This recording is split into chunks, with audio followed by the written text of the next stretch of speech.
All right.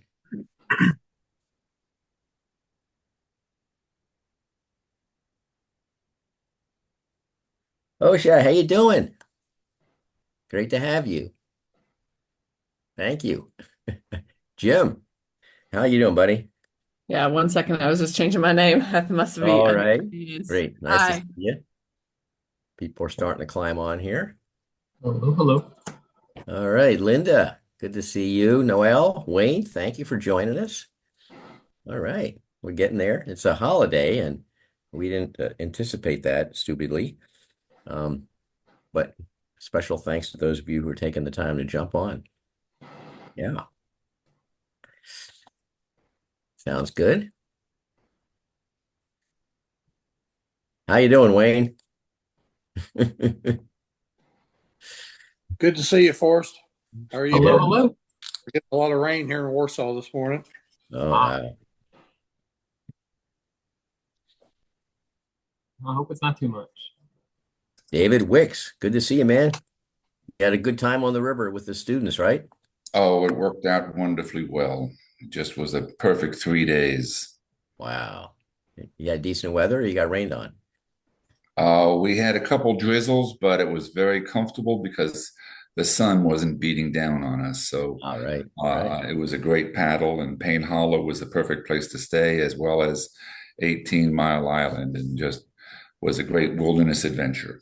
Ah, good. Okay. Well, nice job, buddy. I like your t-shirt, by the way. That's coming up on the 2nd of August, as you know. That's right. We'll be up there. We're looking forward to it. Well, thank you, buddy. I appreciate it. I think we have a good deal worked out with disabled veterans of America. So that's being worked on. Okay. And I see that Doug Hart is on and Bill, and there will be an opportunity for you guys to give an update on what's going on with America's River Routes. Okay. And as we reach towards the end of the meeting. Okay. Okay.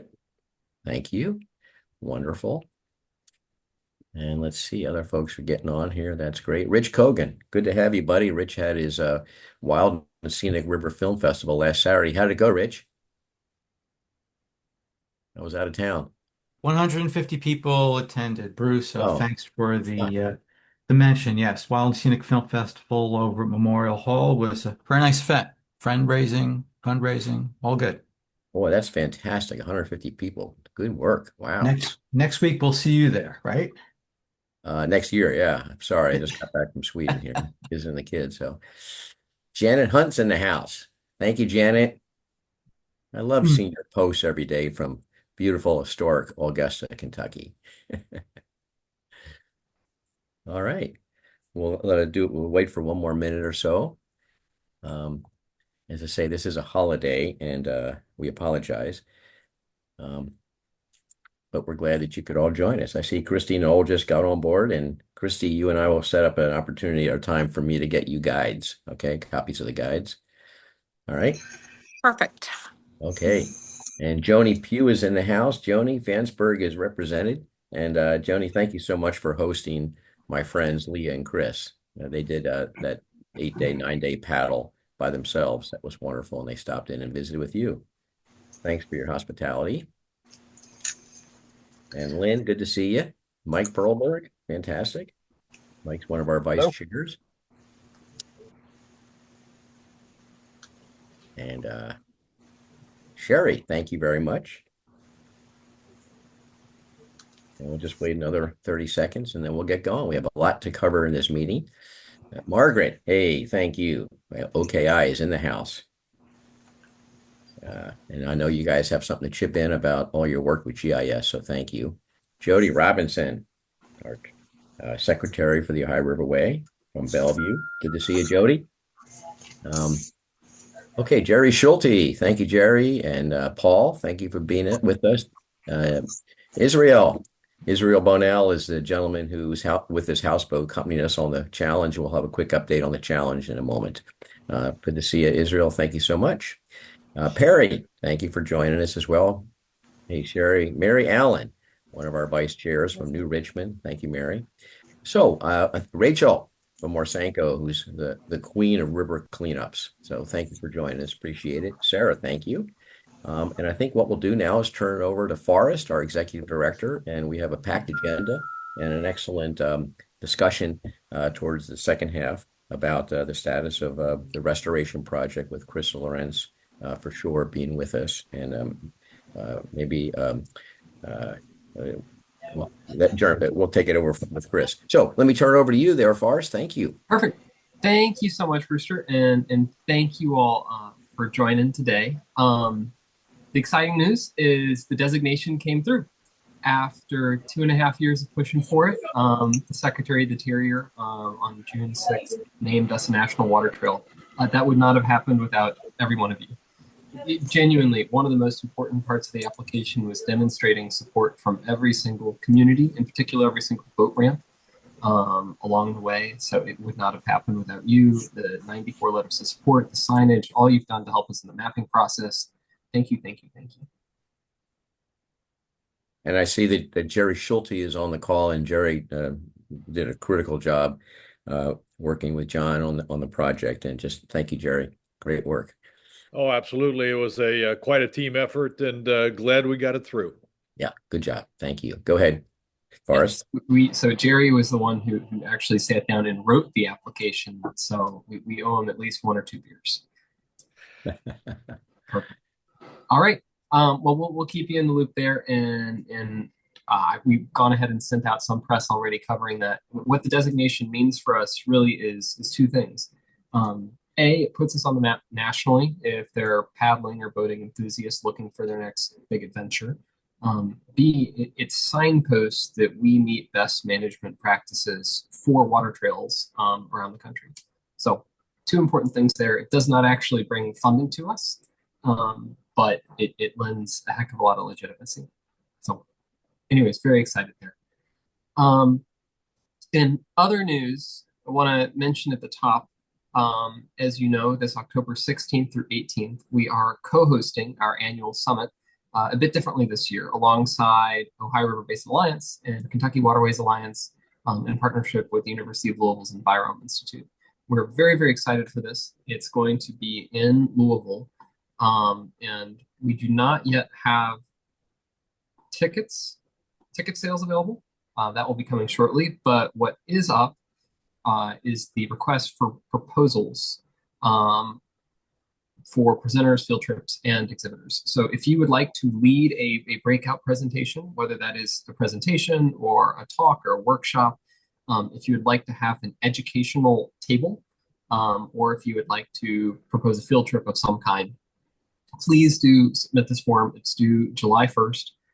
Quick and easy, but it'll just get you in the hopper for us to consider that as we outline our schedule. So I will go ahead and pop this in the chat if you'd like to do that now, but any and all ideas are welcome. And the theme includes river recreation, which is the Ohio River Ways priority, but it's broader than that. It's really anything Ohio River. The theme this year is clean water, river recreation, and thriving communities. So I will go ahead and pop that in the chat, but do hope to see all of you all there.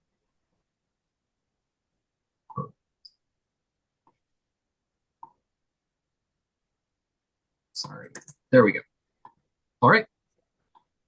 Hey, Boris, I could just point out and just welcome Mayor Cotterill from Maysville. Mayor, it's always wonderful to have you join us. Thank you so much, and congrats on the water trail designation. That's going to benefit Maysville as it will Augusta and other communities. So thank you for joining us. Go ahead, Boris. Yeah. Yeah. Next bit of news I'll share is regarding our outdoor programming. So thank you as well to everybody that hosted us during our challenge this year. We have our trip report out, and we're going to send that out tomorrow with our newsletter and post online, but wanted to go ahead and give you all a first look at this. So the trip this year was different in 2 main ways.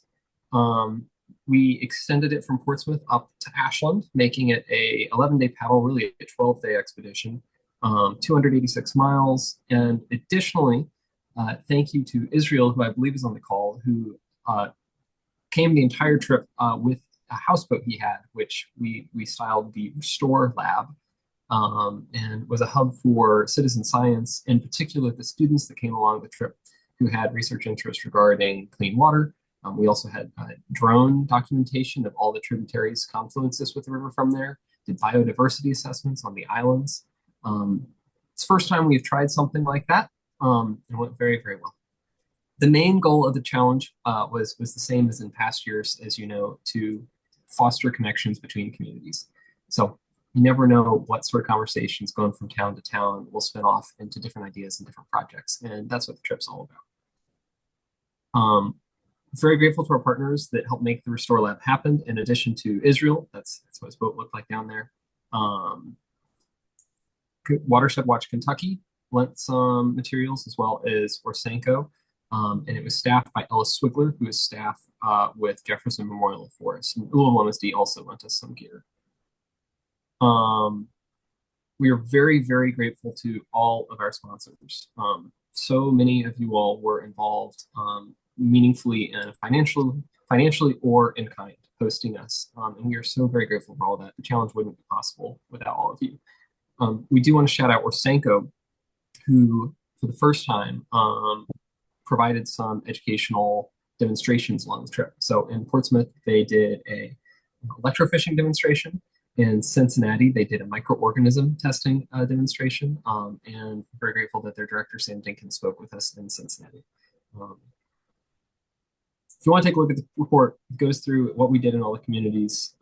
39 paddlers, 9 media hits. Press and elected officials joined us. We also had staff from the Girl Scouts join us for half the trip, looking at what sort of partnerships we could have moving forward to get more folks on the water. And I believe, well, I don't believe, I know we just wrapped up another paddle beyond the challenge. David, I don't know if you'd like to speak to the mini challenge with the University of Kentucky SETIC program that just wrapped up yesterday.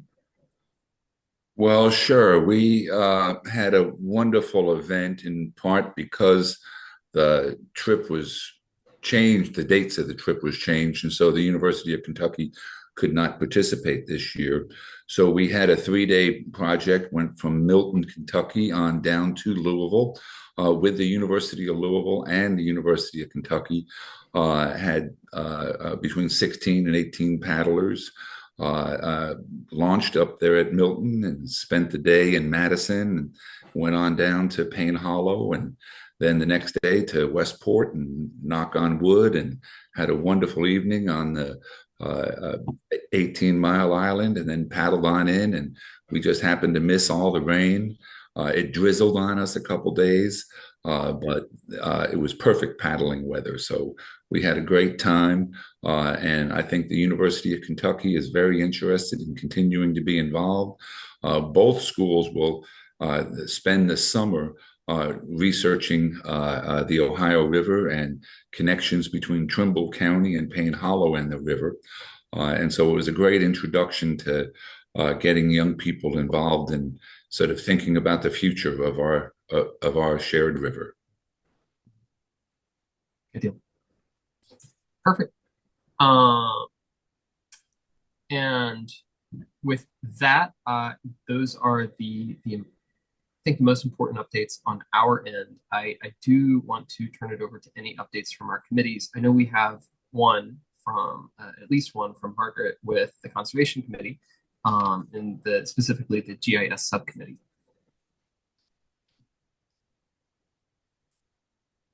Is Margaret? Right. Yeah, I'm here. I was also Jack. I don't know if you wanna join in on this conversation. He's been working with us on this, so I can say a few points as well. Good deal. Do you want to start, Margaret? no, you can start, Jack, and I'll fill in where if there's anything that you Okay. We're working on a few things as the GIS related folks, and we've been meeting with other GIS related folks in regards to the Ohio Riverway as well. We have kind of like a GIS coalition of conservation emphasis, if that makes sense to you. And we've gone back and we're looking at the gap analysis between Portsmouth and West Point and points beyond right now.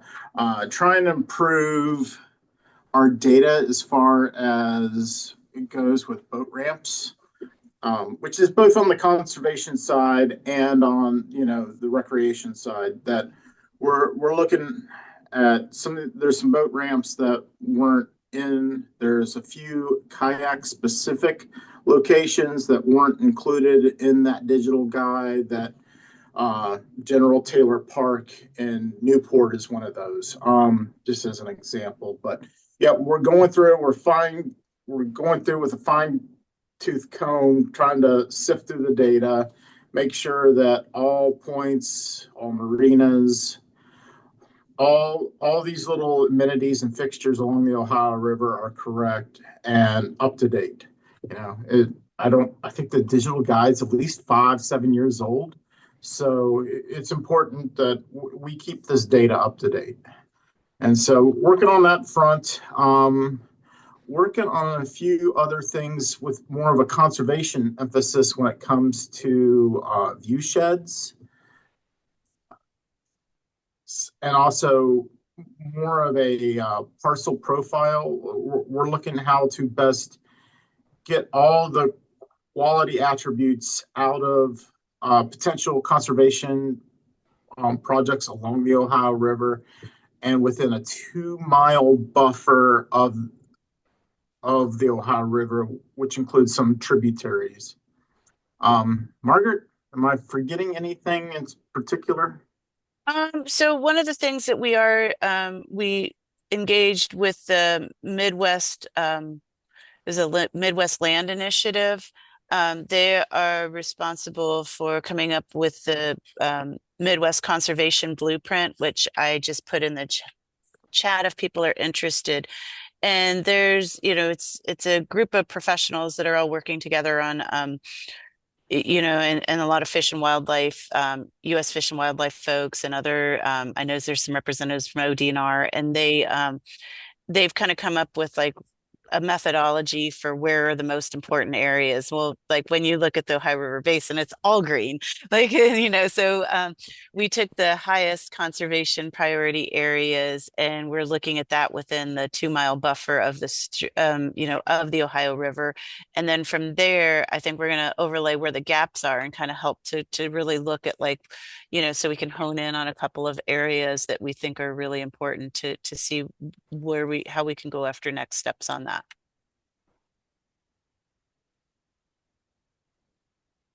So so that's what we have, it's pretty exciting, and it's great to have that group together. They've offered to help support efforts that are going on for us and for for this group. So it's really exciting.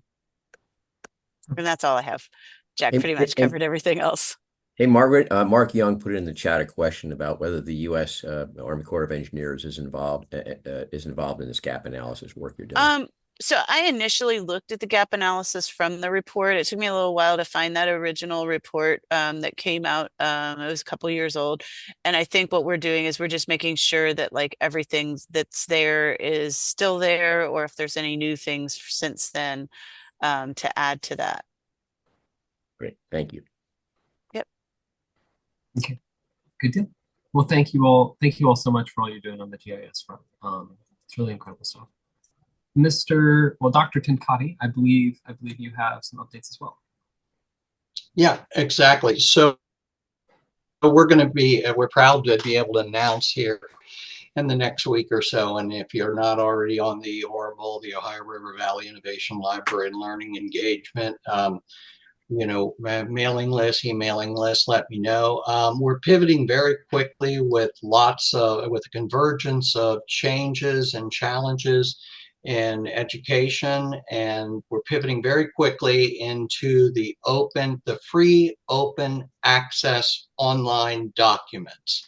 So we'll be putting up the first of these. The first will be a brand new book that will be available in PDF for free and also as a print on demand on X-ray technology in the Ohio River Valley. In fact, one of the 4 giant X-ray manufacturers of the first half of the 20th century was in the Ohio River Valley, Kellicut, Covington. So we're going to have that available. We're also pivoting our Innovation Nation series of books over to complete free online open access, because that is the future. We had a lot of conversations with our publisher. Our publisher was who originally requested the proposals on the Ohio River Valley. We got the proposal in on December 30th, and a few days later, they announced they were bought by one of the world's largest publishers, Bloomsbury Press. So as we had discussions with them, they were marking that the books would be in each volume of the series would be over $100 each. And we said, this is not sustainable. We can't be doing this. We can't be, students can't afford it. Teachers can't afford it. The general public can't afford it. So we said, we're going to do our own thing on the Orville website, and we're going with free open access online. Now, that decision was made possible by recently the Kentucky Educational Development Corporation, a nonprofit faculty development corporation in Kentucky, representing 350,000 students, 29,000 teachers, 550 schools, wants to do a partnership. We've already presented at their annual conference, and they'll be joining us with a U.S. Department of Education grant. Yes, they still have the U.S. Department of Education grant. Yes, it's still running.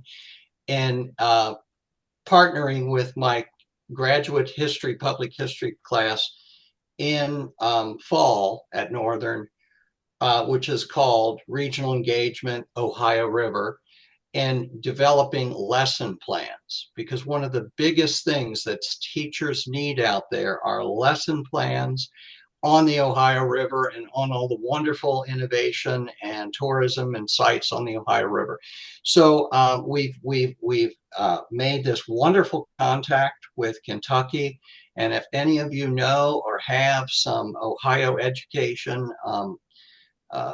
associations that we can knock on the door of, in Ohio and Indiana, we would like to concentrate on Ohio, Kentucky, and Indiana to meet their social study standards, but also we are developing lessons, and this is where we may need help from others on STEM, science, technology, engineering, and math.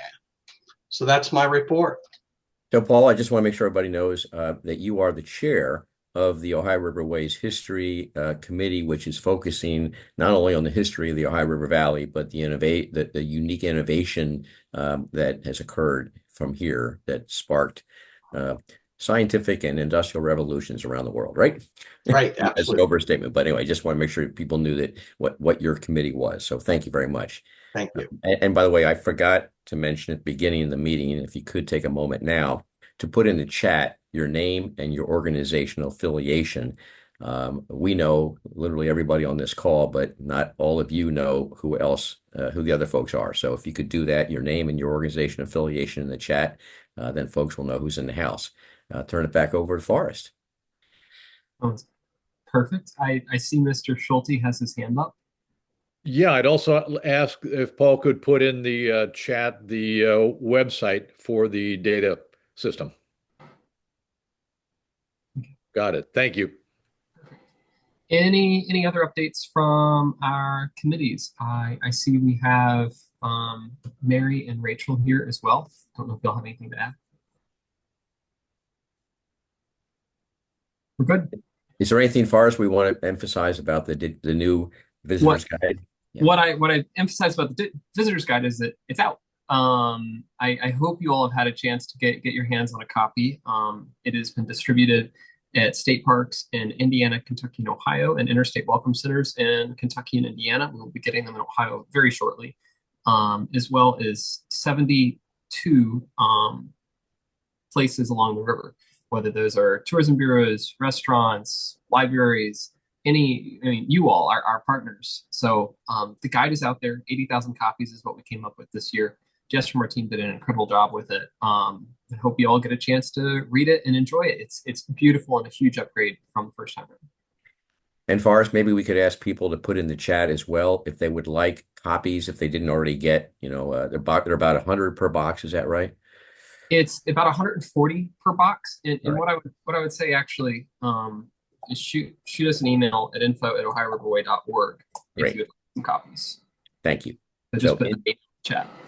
Perfect. If you'd like copies for your office, for your staff, for the employees of your community, your city, your organization, or if there's a spot where you can put them out at bookstores and restaurants and gathering places, send an email to Forrest and we will work to deliver them to you. Yeah, we have a few more tons left, so I'd be glad to get them to you. And whatever we don't distribute to our partners, will be handed out at state fairs and boat shows. So Thank you.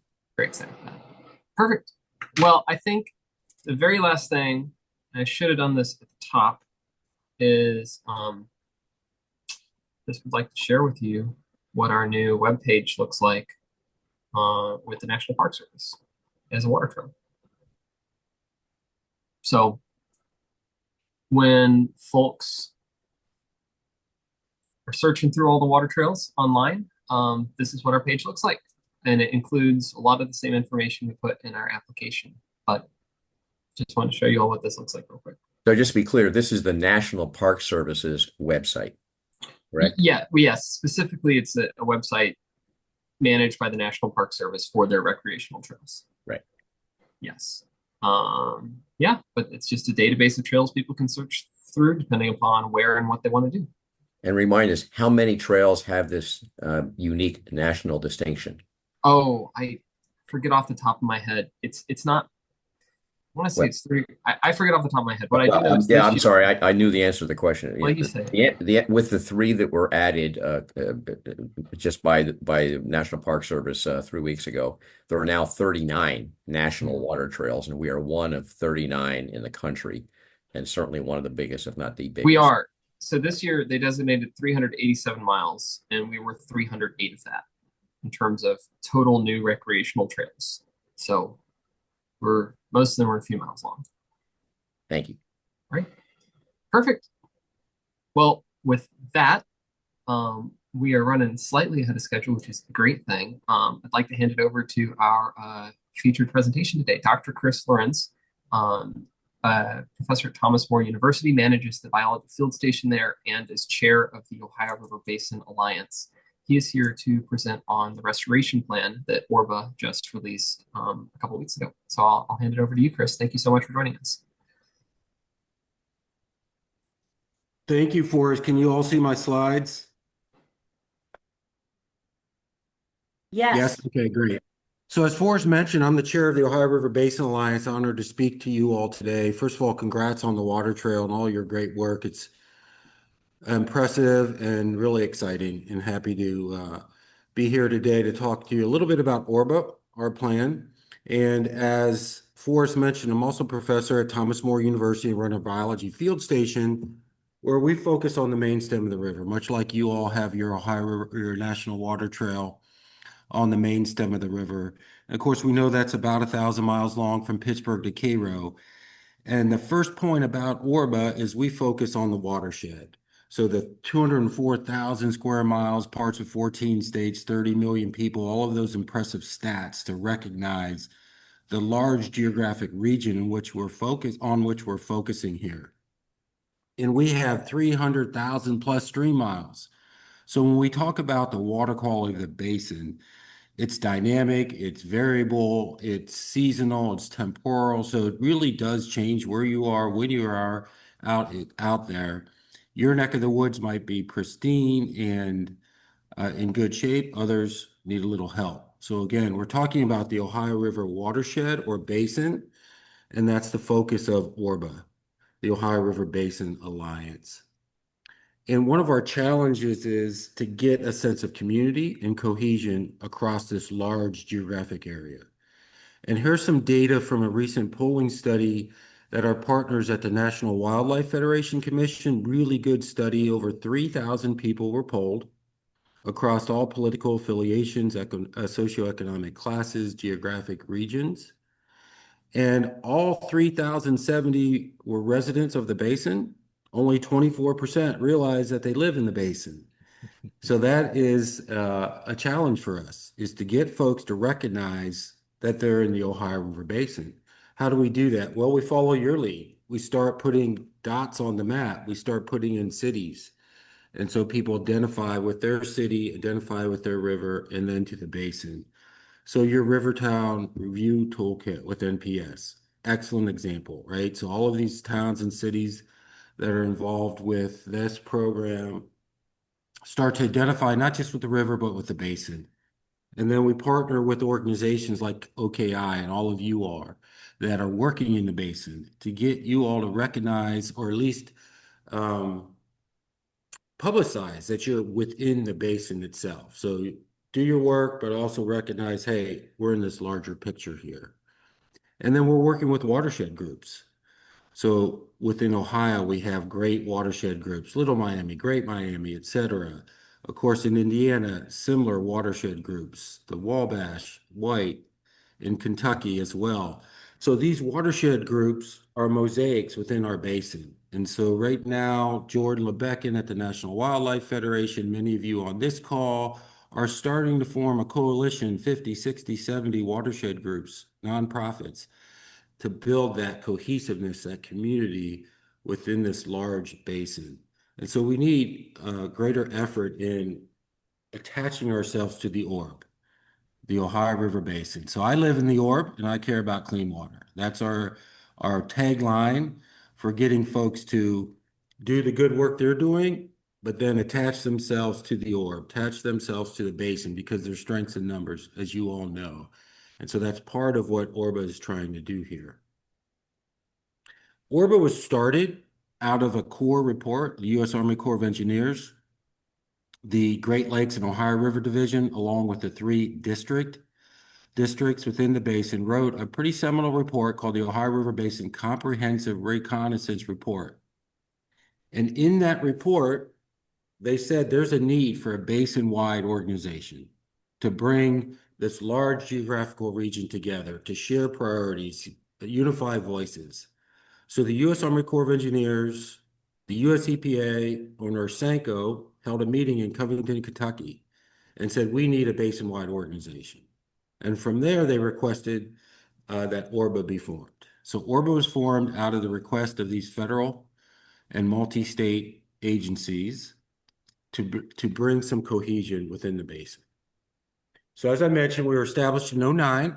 We're a collaborative voice of diverse stakeholders. It's one of the hallmarks of ORBA is the diversity of stakeholders from academics, governmental agencies, industries, NGOs, individuals. We have about 300 entities, 900 members that are within our alliance. A big step in the formation of ORBA was developing a strategic plan beginning in 2020. And we identified 6 priorities, or what we call working groups, including nature-based recreation. All of these are priorities in the area, including the last one, which underlies the other ones in terms of gathering sound science, facts to support any decisions we're making. Out of that strategic plan, there was a need identified for a large-scale basin-wide report that it emphasizes what are the benefits and values within this basin, what are the challenges and threats, and what are the recommendations and solutions to preserve the benefits, address and mitigate the challenges. And so we emphasize the benefits and values of the basin, first of all. We think this is really important to get out front, get folks supporting our efforts, get folks taking pride in their basin, their local waterways, their regional waterways throughout the entire basin. In our polling study, the #1 benefit value of waterways is drinking water. Not surprising, right? So that's the #1 concern that those folks throughout the basin have. Recreation and tourism ranks really high as a valuable benefit of our waterways. Rich biodiversity, we need to promote that we have some of the highest biodiversity, not just in the region, not just in the country, but just in the world. Fish, macroinvertebrates, mussels, etc. The public health benefits can be emphasized even more. Certainly we know about the emotional health benefits, the mental health benefits, Our friends at the Environment Institute are doing some really innovative research about the physiological benefits, really immune system benefits and other benefits from enjoying the waterways of the basin. Of course, transportation is a major benefit within our basin, but beyond or in addition to transportation, the blue economy, the economic benefits from all sorts of industries within our basin is pretty significant. So big data centers, food, beverage, healthcare, all of which require clean water. And this was a report recently put out by the Great Lakes Blue Economy that said the number one economic asset for the Great Lakes is water. The number one economic asset for the Ohio River Basin is water. And so it has a huge economic benefit we want to promote along with the others, and ecosystem services like being able to mitigate the floods that we currently are operating in. We're operating in under more often than in the past. And of course, we all recognize the aesthetic and cultural benefits. Cincinnati, Louisville, the rest of your rivers and towns, cities are river cities or water cities. And they promote that heritage, as you guys have been talking about today. So we want to promote these benefits and values first and foremost. If we didn't have benefits, we wouldn't be in this effort of trying to restore and protect them. So that's the first point, is we have all of these benefits. They need to be protected and some need to be restored. I want to highlight two of the benefits and congratulate you again on the water trail. This is a tremendous highlight, tremendous PR, tremendous attention it brings to the basin itself.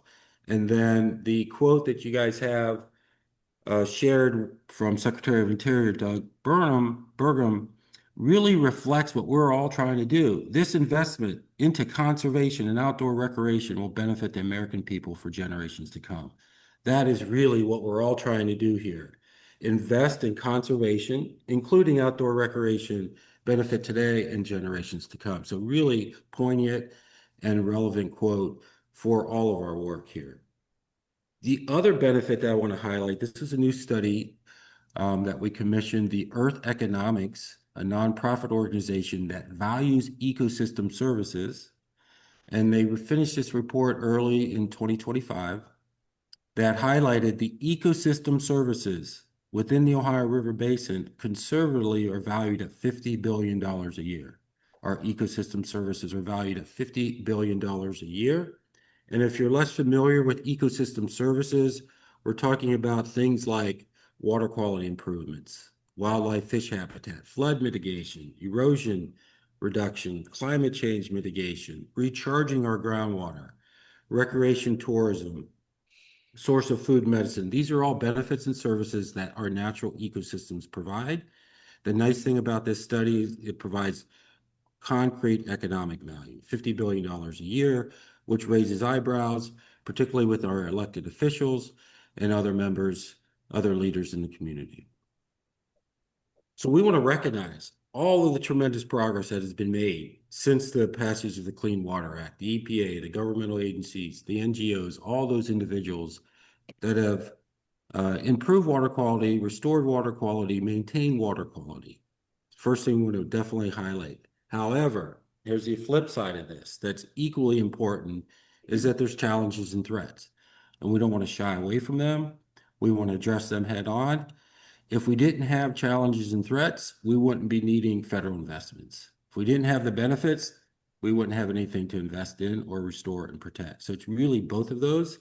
And this map highlights the challenges and benefits more than anything else, in my opinion.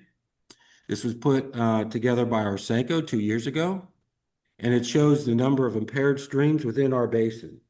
So if you look at that legend, 274,000 plus streams were assessed for their ability to sustain aquatic life, serve as a drinking water supply, support contact recreation, and 44% were impaired. So we have issues, we have challenges, and we have threats. One note about this map, the way Ohio reports their impaired streams is by watershed. So it actually looks much more exaggerated in terms of its impairment versus other states. But they designate their watershed as impaired if a stream within that watershed is designated as impaired. I want to make that note. The bigger point is We have a lot of impaired streams. We have challenges and threats. We've identified some of the major ones, things like acid mine drainage, habitat and species loss, invasive species, toxic pollution, non-point source pollution, extreme weather, flooding, lack of access for nature-based recreation, and aging water infrastructure, whether it's on the drinking side, wastewater side, or navigational dams. So these are some of the major threats, not all of the major threats, but the ones we identified in the report. Also want to add that these concerns are shared across the basin, are shared across political affiliations. If we take a look at the polling data that I mentioned earlier, this is a busy table, but we'll walk you through it. The question was, again, we surveyed 3,070 people, all of whom live in the basin across various demographic factors. Do you consider each of the following to be a very serious problem, somewhat serious problem, not much of a problem, or not a problem at all in local rivers and streams? So sewage contamination, toxic pollution, loss of habitat, flooding, agricultural runoff, invasive species. The nonpartisan nature of the results is pretty impressive. For instance, toxic pollution, 80% of Republicans consider that a very serious or somewhat serious concern. 84% of Democrats, 77% of independents. And it's fairly consistent regardless of the political affiliation. These are, people share these concerns. Very serious, somewhat serious are the responses there. Very high across the board. And it's hard to find topics, issues with this high of consensus, particularly in these days. So what's the solution? What's the solution to preserve the benefits and value, restore and protect them as we address the challenges and threats? We think it's large-scale federal investments. We see that across the nation, that it's worked. So you go up to Great Lakes, you go to the Chesapeake Bay, you go down south to the Everglades. Around the country, there are geographical initiatives that receive designated federal investments for their watershed, for their region of the country. The Ohio River Basin has 0 designated funds for the basin. So again, we're doing a lot. We made a lot of improvements. We haven't gotten to where we want to be, and we feel this is the time to make these large-scale federal investments. So when we're asking for large-scale, multi-year, multi-billion-dollar federal investments, we better have a good case for it. And that's what ORBA has been doing, along with our partners, for the last 3 years. A restoration protection report, which could be better described, in my opinion, as a case statement for the need for federal investments in our basin. And we have 2 wonderful partners, the National Wildlife Federation, the Christina Lee Brown Environment Institute out of the University of Louisville. These folks brought resources, expertise, experiences that made this report what it is. So Jordan LeBeckin is the lead from the National Wildlife Federation, Ted Smith from the Environment Institute, being able to promote those benefits, address the challenges, and have the experience. Jordan was very instrumental in the Great Lakes Restoration Initiative as well. So we are extremely grateful for their talents, their time, their expertise in this effort. So we started the plan 3 years ago, the report, first by assembling a technical committee of over 125 professionals. These are scientists from governmental agencies, consulting companies, academics, nonprofits, over 125 professionals working in the water quality arena. We've been reaching out, doing tribal outreach for the past 3 years as well. We will add a tribal chapter to the report before it's finalized, and gathering input from the public. We absolutely didn't want this a top-down report, but seek as much input as possible. The way we did that was held 31 listening sessions over a 2-year span. Some of you hosted those sessions for us. Hired Opinion Works out of Maryland to do a focus group study and conduct that 3,070 person polling effort. Some of those public comments are compiled into a report on our website, but broad input from a variety of stakeholders in this report. The report focuses on ecological restoration, economic development, and public health. Those are the 3 areas of the report. And we released it June 5th. So this is the title page. of the report that was put out on June 5th. Our partners up top, the title, Healthy Waters, Healthy Communities, Healthy Economies. A collaborative plan to restore and protect the waters of the Ohio River Basin.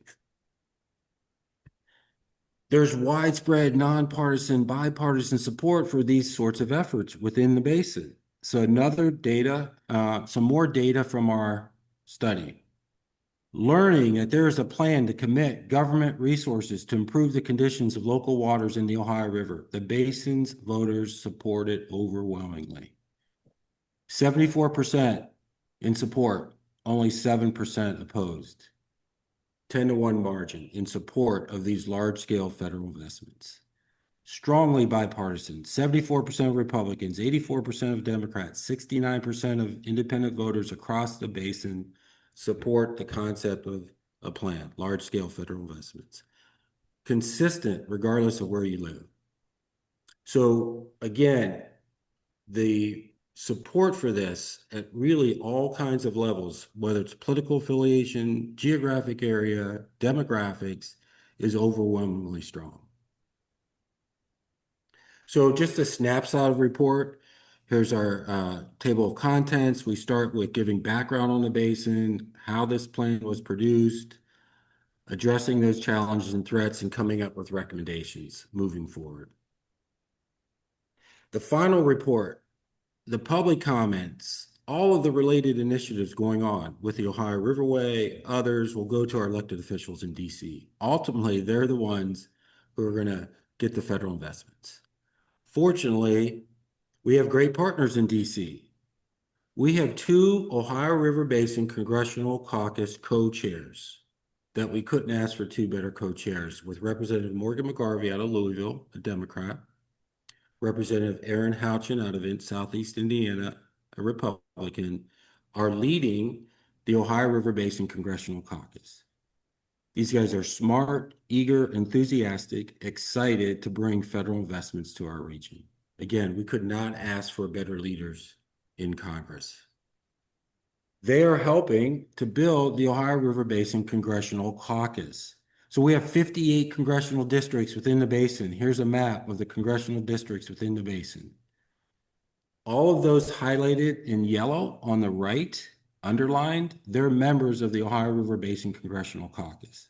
So if you interact with any of them, please feel free to thank them for being in the Ohio River Basin Congressional Caucus. We're proud that all members in the Kentucky delegate are members of the caucus. If you know any others that aren't in the caucus, you might ask them, do you know about the caucus?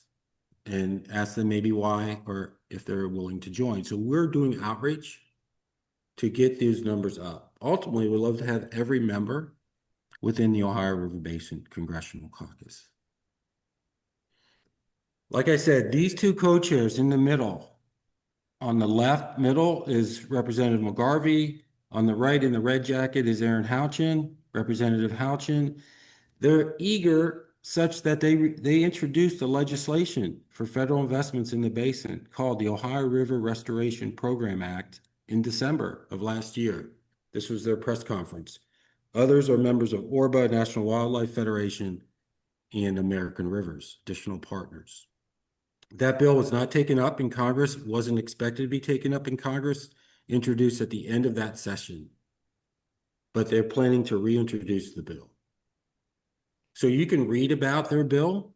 You can read the whole bill. This is their one-pager. This is from McGarvey's website. The Ohio River Restoration Program Act highlights much of the plan's initiatives as well. Not surprisingly, we've been working together on this. So what are our next steps? June is rolling out the report, which will release June 5th, held a virtual webinar. We have a 45-day public comment period, which we're in now. We're holding public engagement sessions. The one here in my region, Covington, Kentucky, will be at the Kenton County Library on Friday, June 27th. We had one in Dayton on Tuesday. There'll be one in Pittsburgh, Huntington, West Virginia, Louisville, Kentucky, over the next 2 weeks. And then we're setting up one in Aaron Houchin's district in Indiana on July 14th, and a 7th one in Nashville, where people can come in person to comment on the plan, learn about the plan, allow us to get additional public input. So then in July, we're delivering the final report to our caucus co-chairs. We'll be going to the Hill July 22nd, giving them the report in its final format, along with all the public comments. Right now, tentatively, the potential for reintroduction of the legislation will occur in August, sort of the game plan at this point. And so this plan will be in support of that reintroduction. We're going to take as many folks who are willing and able and interested in going up on the Hill to spread the word about the act, about the legislation through Congress at our third annual Ohio River Basin Hill Day in DC. And then Forrest mentioned our collaborative summit in Louisville, Kentucky in October. So if you're not familiar with Hill Days, this is our program from last year's Hill Day. Hill Day is a time to focus, celebrate, bring attention to the topic at hand, the Ohio River Basin. So we held one in 2023, 24. In 2025, our Hill Day will be September 9th. We will have hopefully one or two of our co-chairs, other members of Congress there to speak, just a few others, and then we get out on the Hill and promote the act, promote the need for federal investments in the basin. More information on that, including RSVPs for those who are interested in going to the Hill Day. And then another slide on the confluence that the Ohio River Basin confluence that Forrest mentioned. We're excited to be in Louisville.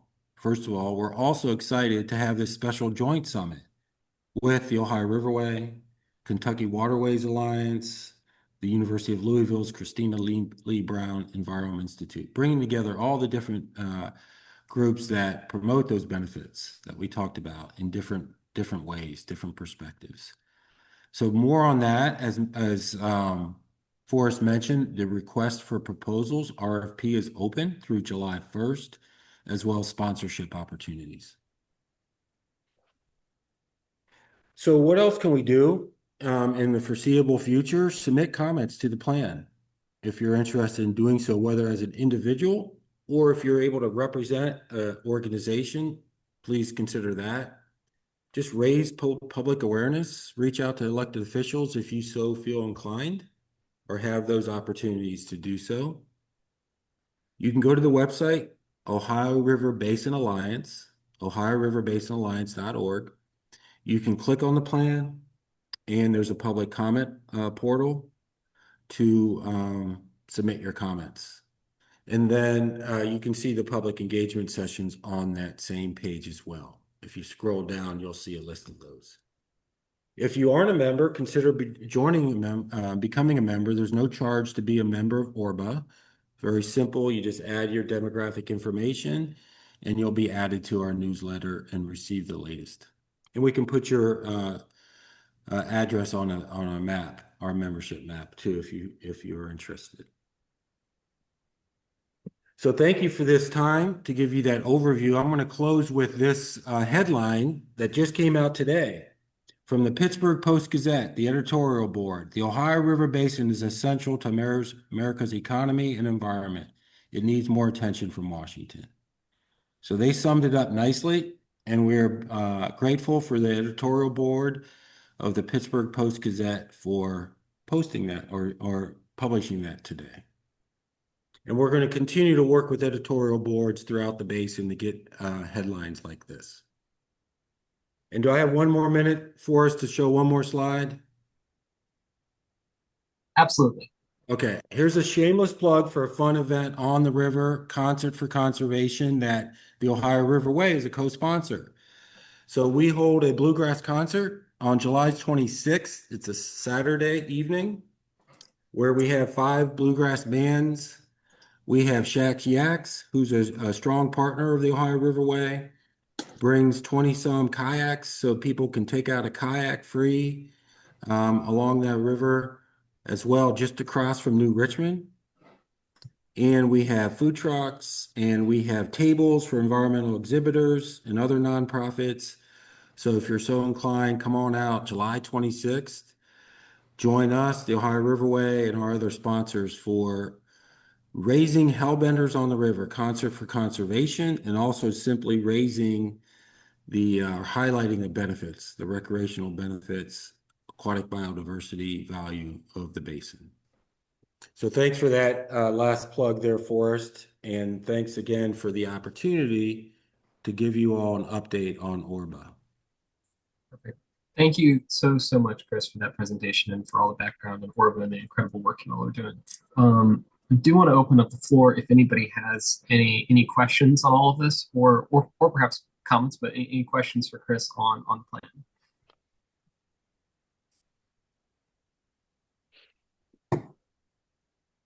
All right, that means you answered all of them preemptively.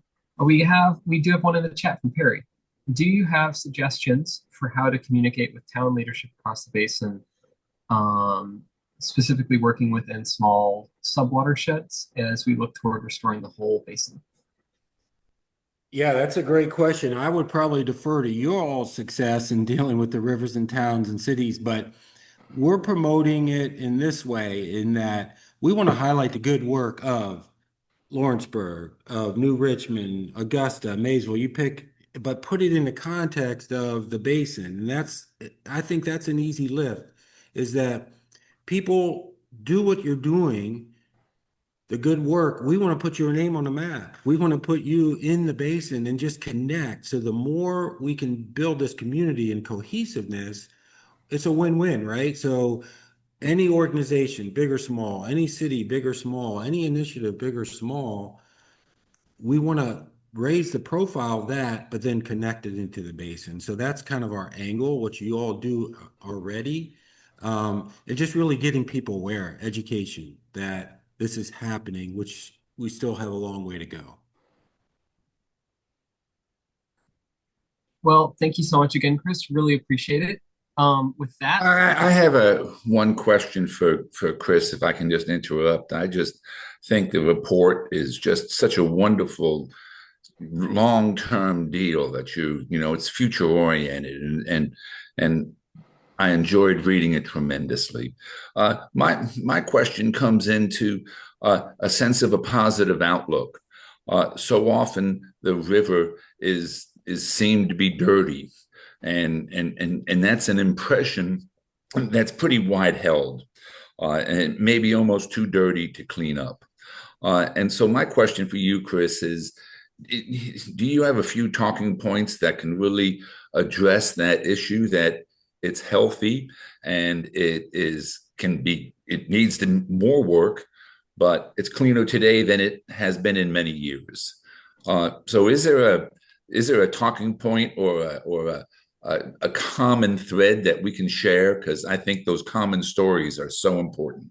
Yeah, I wholeheartedly agree that that's really important. That is the general opinion, this misinterpretation or misguided opinion. I think Jerry Schulte was one of the first ones that said, this river needs a PR campaign as much as anything else. And I still agree with that. I'll first say that it's hard to disentangle the river from the basin, because 80% of the water flowing in that river behind you has come from the trips. The major influence of the trips can't be overstated, because it's tremendous. So it's hard to disentangle the trips from the main stem, but that's kind of getting into the weeds. Again, just leading with the benefits, leading with the values, and trying to sort out the facts, state the science, because the science is supportive of it in terms of clean water, in terms of the number of contact recreation days, etc. It's just challenging. I don't have a magic formula for it, unfortunately. Well, David, thank you. Chris, you in the past have written, and it was in our guide this past time, and there's a reference to it with your report in the guide this time. But maybe what we should do is work with you to just take what you've already done, put it into a nice little flyer format, distribute as widely as we can, that basically is your analysis of, based on science, of the cleanliness, the health, the safety of interacting with the Ohio River. Yeah. So what are the key facts we want to get out that will help basically be a PR campaign for the river that we can share with elected officials, with community leadership, et cetera. So let's flag that and work on it over the next few weeks, if you don't mind. Okay. Yeah, sounds wonderful. Thank you again for this opportunity. Appreciate it. Perfect. Thank you. With that, that's the conclusion of our organized programming. But per usual, we want to open up the floor to folks to share any announcements from your own communities. Once we get to 11, I know myself and Brewster and our team will stay on for water cooler chat as we silent. To start, I do want to ask Mayor Cotterill if you're still on. I believe you have some updates you could share regarding the marina and campground in Maysville. I'm sorry, I didn't hear the last part of your question that I could share about what? About the upgrades to the marina and campground. Okay. So it's some things that we were able to do already with just some local funding is we have the restaurant that's docked at the marina now. And so we had to increase parking for the fishing and boat trailers as well, so that there'd be parking for the restaurant. And then we're moving forward, waiting on a few things now, but hopefully we'll get the final federal signatures and can start on that riverfront development. The engineering is actually going on. The preliminary engineering on that is going on now. So hopefully we will actually see some of the work being done by spring. But that's going to be a continuous path from the boat marina, boat slips, new docks, fueling station, path all the way to downtown. Another one of the spots where there's an opening in the flood wall will be parking and picnic tables and recreation area that not only gives access to the river, but will also be great for folks that are watching the fireworks and different things that happen in the community. And canoe launches will also be part of that project. The behind the library, the watershed project, all that is moving forward. We're hoping, well, things are looking good, and I'm going to knock on wood here, that the Corps of Engineer are going to help us with an issue that's causing buildup, and that will help with flood mitigation. We're looking at dry sinks options there, but all of that is moving forward pretty good. And then the students at UK SETIC that you all saw the presentation, we got the final report of that a couple of weeks ago. We're excited about that. We'd be happy to share some of that at some time with folks. So there's a lot going on here in Maysville, and we're so excited about the momentum, and we're excited about Ohio River Ways partnership and some of that's helped bring some of that about. And so I really appreciate the group and all the work that you're all doing to improve the Ohio River. Thank you, Mayor. Really appreciate that. Forrest, any other comments from people or input, announcements? What other announcements y'all have? Hey, Forrest, this is Nick. I was wondering if I could jump in. Yeah, please do. Quickly, I'm going to throw a link in the chat, and I just wanted to highlight last year during the legislative session, the Ohio River Way was instrumental in helping pass Senate Resolution 238. And this is a resolution here in Kentucky that asks the Department of Water to study and make recommendations about waste tires in waterways. And the link that I threw there in the chat is Department of Water has stood up a advisory council, and they're inviting individuals in Kentucky to participate as stakeholders. And if people don't know me, my name's Nick. I'm with the Kentucky Waterways Alliance, and we worked with Forrest and his lobbyists to push this resolution through. And it's a great initiative, and it's I think we'll compound with other projects that we have going on in the state. So that's there for your awareness and your participation, and we encourage anybody to follow in and provide their feedback. Thanks, Nick. Thank you for shouting that out, Nick. Yep. I mean, all this started with KWA, and we are so grateful for your all's leadership on this and for the opportunity to work with you on issues like these. Right now, this is a working group that'll develop a report. I think the hope in the long run is that afterwards it'll turn into a bill. So hopefully we'll see more action on this in the next session.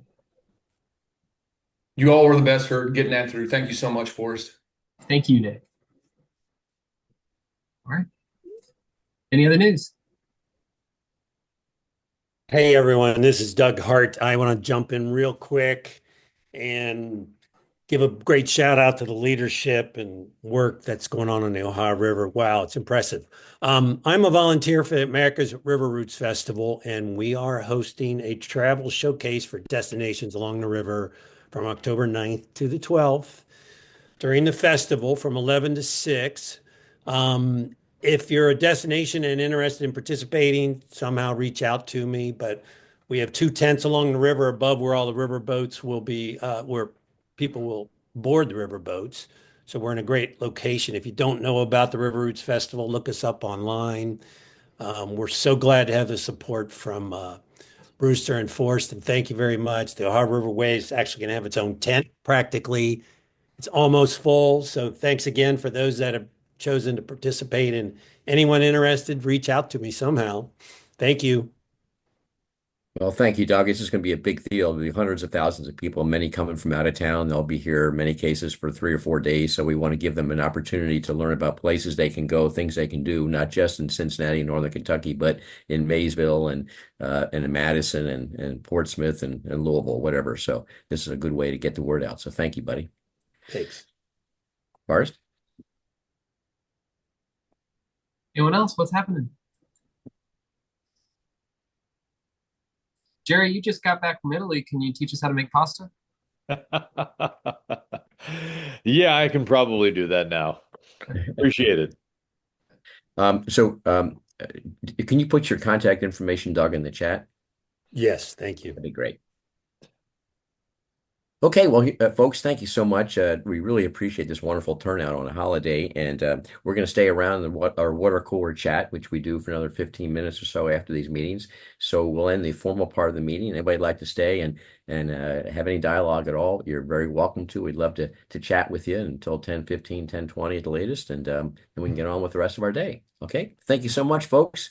There's Doug's contact information. He just put it in the chat. So if you want to grab that and follow up with him to learn more about how you can be represented at America's River Roots. This is a huge event, and a special shout out to Rachel Toney from Orsanco, because she's with me and some others coordinating a big river cleanup on the 4th of October, 5 miles upstream, 5 miles downstream of Cincinnati, Northern Kentucky, to make sure the river shines during the America's River Route. So thank you all very much. Mike. No, maybe that was just. I was just going to give a quick shout out to Sarah Brantz, our new director at Oxbow Nature Conservancy here in Dearborn County in Southwest Ohio. She just popped off, so I don't know if she's on the call anymore, but we'd like to welcome Sarah aboard. It's great. I know that Sarah was with the Ohio River Foundation with Rich for a good chunk of time, and so she's moving on to this other position. That's great. We love it. So thank you, folks. We'll end the official meeting here, but we're just going to hang out. So stay with us if you'd like. Thank you all. Thanks for that, Mike. That was great. Appreciate it. It was good to see her. And Jim, I see you wanted to make sure we got some guides for Indiana trails, and if Forrest can coordinate. I've marked that down, and we will get some to you all. It might be a couple weeks, but we'll get some to you. Excellent. And Bill Kinsler, I saw that you were questioning the map not having the Cumberland River on it. So that's just a note for Chris, right? Yeah. Well, and I think that's probably just the scale of the maps they had. One of the earlier ones had the Cumberland, but the bigger one did not. Good. Excellent. And Hey, Brewster, and for a question for both you and Forrest. Besides the guides, definitely a couple boxes would be great if we could possibly get them, because we do quite a few events and get them out to various folks at the events. There was mention of a Rivertown review toolkit. Is that kind of similar to the Trail Town review toolkit? Do you understand? Do you know, is it a similar process, or do you know anything about that? So the Rivertown Review Toolkit is a result of our partnership with the National Park Service. We did 12 Rivertown reviews impacting 14 communities. There was a summary report. Afterwards, the National Park Service took that process and turned it into a toolkit. If you Google Ohio Riverway Rivertown Review Toolkit, you'll find it. And it's intended to be self-guided by anybody, community leaders, volunteers, and local river towns, so they can do their own community-led planning processes. It's also for us now, if we ever did for more Rivertown reviews, documentation of exactly what that process is. How to repeat. It seems like it shares some similarities with the Trail Town review, so that's sort of curious. Yeah, I'm not very familiar with the Trail Town review process, but they sound familiar. Just ours has a focus on the river. Okay. Thanks. You know, it's a fascinating question. The Trail Town Review Program is a function of state government that's fairly well supported, you know, by the tourism office. And one of the issues is that there's been, I think one town is interested in going forward with a Trail Town Review, and there's significant money attached to it afterwards. So it's something that I think we should really think through and how to work with our tourism friends, with Seth Wheat and all of them, to engage our Kentucky river towns with that, because there's tourism dollars and promotional pieces and additional grants for that, whereas the Rivertown Review was more of a grassroots, you know, NPS. I think they called it a quick look, you know, a quick review. But it was a fascinating process, and a lot of the work that came out of the Rivertown Reviews has led to significant grants down the road. But it's not attached directly to tourism dollars like the Trail Town Review piece is. Right. And one comment I wanted to make. I know Madison, Indiana is definitely interested in the Trail Town. They're kind of looking at reviewing that process right now. So I think they might be very interested in going forward with the Trail Town submission. And I can envision that for other towns and cities along the Ohio River as well. Yep. Hey, this is Francis. Can you folks hear me? Yeah, Francis. Yeah. Okay, so I had a thought, and I apologize, I'm off camera today on the holiday here, but I had a thought about engagement based off of all this great news that we have. It might be fun to say to our members, you know, what does the Ohio River Way national designation mean to you? Because that might help them literally make it their own, you know. But I think there's many different ways in which we can use it, and I don't know that we don't really know the breadth and depth of it. So just a thought about killing two birds with one stone. Engage people by asking them about it, and it doesn't have to be a separate thing, but and then getting people's feedback and maybe some good ideas on things we haven't yet thought of about how that's useful for us. Good idea. Interesting. Isn't it a good idea? Yeah. Forrest and Brewster and David, I just want to let you know that I've been in touch with Lindsay Briscoe from the National Park Service, who is now managing the program for the trail designation, National Water Trail designation. She will be sending me the formal documents and all the formal information regarding our designation as such. And as soon as I get that, I'll turn it over to you guys. Okay. Excellent. Perfect. Thank you, Jerry. Yeah. And you know, we got lots of press that thanks to Forrest putting the word out. And Jess, we do not yet have that supposed article from the Washington Post. So we'll see if that actually happens. Yeah. Well, the point is that the Washington Post did respond to us, send the word out that, and they've been working on a story, and Forrest has been giving them editorial feedback about it. But that's pretty cool, right? Great. Yeah. And then, of course, the article that appeared in the business in Louisville Courier Journal, and the same article in the Cincinnati Enquirer this past week is excellent, right? And so that'll be shared by Forrest. Go ahead. Yes. Yeah. Oh, I'm sorry. I thought you were finished. No, I am. Yeah. Thank you. Okay. All right. Hey, let's look ahead to October the 4th. Yeah. All right. We are now, believe it or not, we're down to 110 days before this festival comes up. So when is the next planned meeting for the executive committee and to see where we are and what we need to do, number one? And then number two is I had an extensive conversation with Dan Bridenstine earlier this week. Living Lands and Waters, apparently they've had an amendment to their schedule, and they are now going to plan to be in Cincinnati the 2nd or the 3rd of Wow. October. They're not coming up to Augusta, as far as I know, Brewster. Okay. So All right. I don't know. I didn't know whether that was news to you or not, but It is news to me, and we ought to think through what that means and how we can better integrate them into the plan for the 4th, the cleanup on the 4th. So we haven't scheduled that meeting yet, but my sense, given the holiday schedules coming up in the 4th of July weekend, that we should have it the week after the 4th of July weekend as the next time to touch base. I know the clock is ticking, but the good news is we have the infrastructure set up for volunteers sign up and all that. So it's about thinking through those other logistics, and I appreciate that, Bill. So I'll talk to Rachel. We'll set a time and get back to you. Okay. Excellent. All right. Yeah. Thank you so much. So, and then River Industry Exhibit, just if you will, we have got great support from industry, Orsanco, Central Ohio River Business Association. We work the waterways. The platform, which is going to be on the Newport Levee, right above the USS Nightmare. We're going to have it basically a 500-foot platform, and we have got a landside exhibit that is going to supplement everything that's on the river, and that's going to be we're working through Aaron Howard, and we work the waterway there. So everything is going to be in a very compacted area, and there's going to be quite a bit to see. And I think that this will be a great ad and a great calling card for Newport.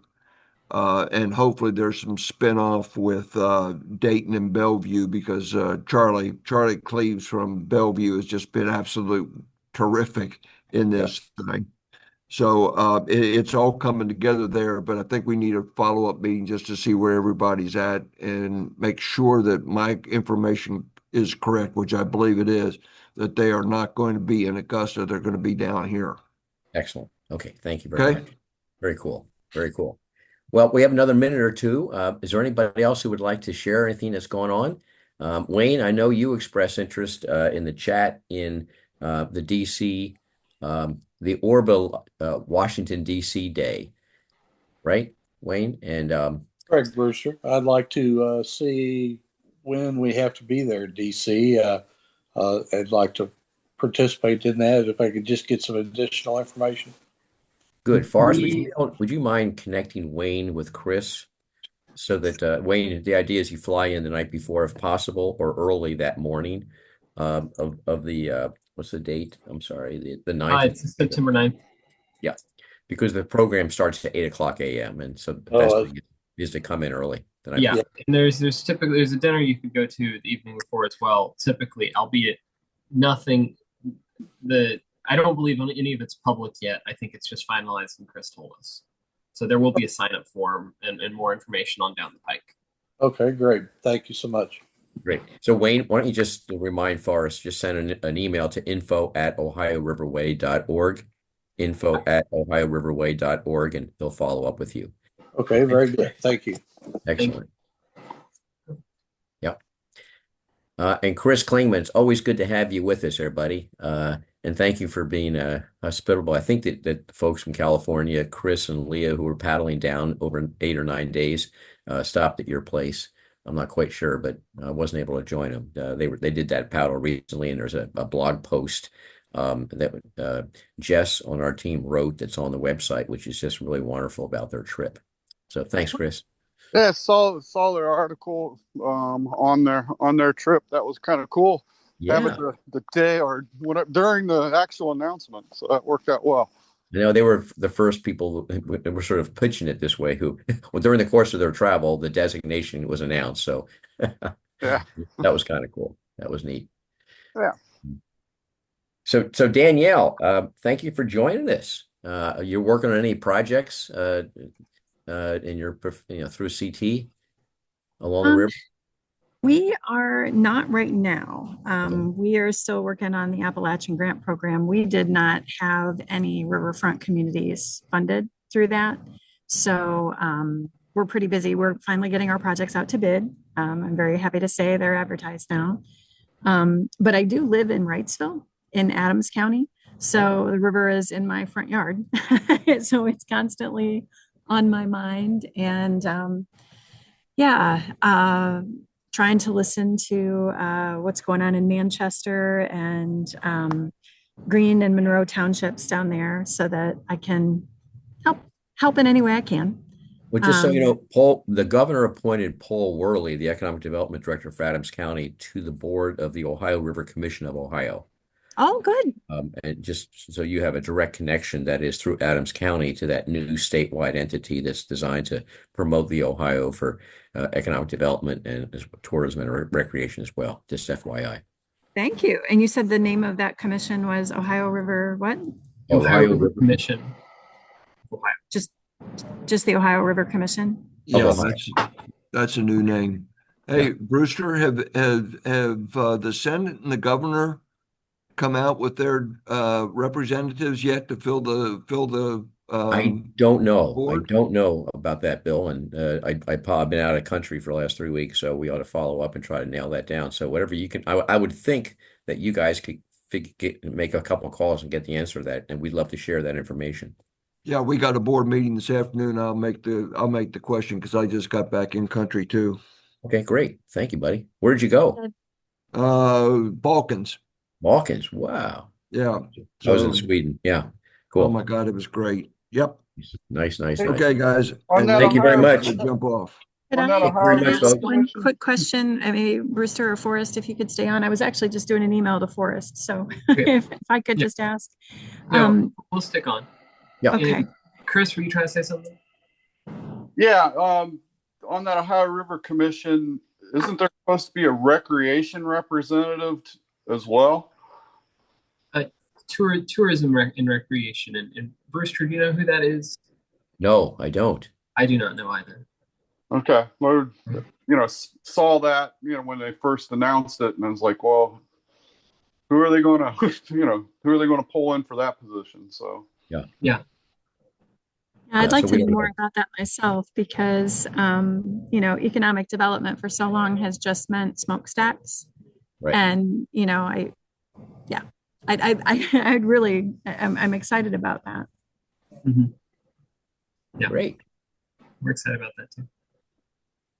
All right. Well, go ahead. Yeah, of course. Did we put anything on the website about the that cleanup initiative by, is it Ironton? They pulled all the tires and blue barrels out of the river? With the new barge? Yeah. We don't have anything on that currently. We could do a blog post on it. I think it'd be a great idea because that's the type of initiative that we really need, and it's one that we could certainly promote the heck out of. Yeah. Okay. Because there's so much of that out there. Right, and it was funded by the H2O program of the state of Ohio, which is facing a serious budget cut in the bill in the budget bill that's going to go to the governor's office in a moment, and that was very unfortunate. But that's an example of how those dollars were used to buy that $300,000 debris removing boat, and that H2O program also funds river cleanups. And Chris Shack just emailed me this morning that he got funded for another new Richmond River cleanup. That'll be at the end of the month of June. So those dollars are being used in our region for cleaning up waterways.